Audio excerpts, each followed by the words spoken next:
সন্ধ্যা হচ্ছে খিদা। ও মা, কি ঘরে কটা পাপড় ছিল না, পাপড় একটু ভেজে নিয়েছো, ওষুধ টুকুন খাবো।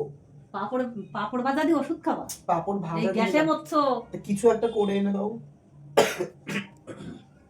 তোর বউকে বল সবসময় মা করো মা করো, কেন মা কি তোর চাকর নাকি? বউরে সিংহাসনে তুলে রাখ। আমরা কি বলবে পাপড় ভাজার জন্য? কারণ আপনি বসে গতটা কি নামানো যায় না? এই নিন পাপড়, নিন ভাজে ভেজে নিয়ে আসুন। এই বহু বড্ড বড্ড বদমাইশ মহিলা। তা তুমি বসে থাকবে ঘটের মতো। তা জান তো তুমি- তুমি শরীরটা কি নাড়িয়ে করো? খান। তুমি কি করো? আমি কি করব সেটা আপনাকে দেখতে হবে না, আপনি তা কাজ আমি কি করে খান। করবো সেটা তোমার হ্যাঁ? দেখতে হবে যান না। পাপড়টা ভেজে নিয়ে আসুন, আপনার ছেলের খিদে যাও পেয়েছে। তুমি নিয়ে এসো। পারবো না, উঠুন। আমার শরীর নড়ে না। ঘটের মতো বসে থাকো তুমি। গত নে পাপড় নে, খেয়ে উদ্ধার করো। আর তোর বউ বউ যে ওখানে শুয়ে আছে, তোর কি চোখে পর্দা নেই? হ্যাঁ